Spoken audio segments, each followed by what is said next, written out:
It's over. It is finally over.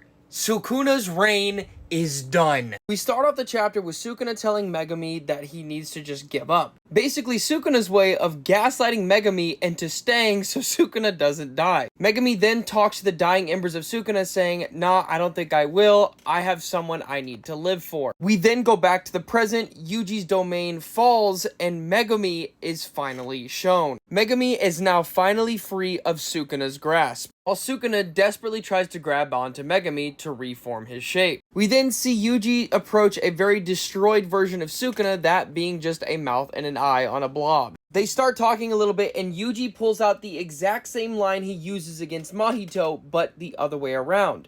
"You are me, Sukuna," instead of "I am you, Mahito." And as Sukuna fades, Yuji gives him one more opportunity to try to live again. Just like with the Sukuna nature, he doesn't like the fact that Yuji is complimenting him. So before he goes out in ash, he bashes Yuji one more time, saying, "I am a curse, do not underestimate me." We then cut to Hikari and Urame. Urame realizes that Sukuna has lost and without second hesitation ends up offing herself. Hikari saying, "I guess I just got lucky." While Urame says, "Yes, you did. You guys were just born 1,000 years too late." And then Urame ends up dying. We then time skip to Megami waking up in a hospital bed, with Yuji and Nobara pulling the exact same thing Yuji did at the beginning of the series, trying to surprise Megami. And just like last time, it didn't work. Have a little exposition talk here and there about just random things. And then Yuji hands out letters to both Nobara as well as Megami, all of which are from Gojo himself. The reason Yuji doesn't have one is because he was able to talk to Gojo before he ended up dying. Now, Gojo's letter to Nobara was to let her know where her mother was, but Nobara doesn't care, crumbles it up and throws it away. And then we go to Megami, where he starts laughing because Gojo said, "Unfortunately, your father isn't here because I ended up killing him. Sorry." To which Megami laughs at that.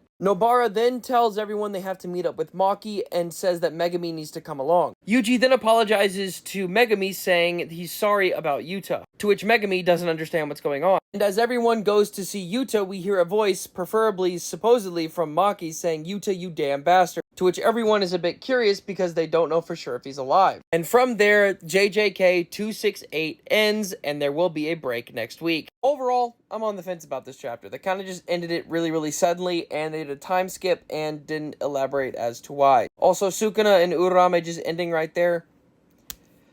It is what it is. I kind of was expecting a little bit more, especially after everything that happened and the amount of people that died, but to each their own, I guess.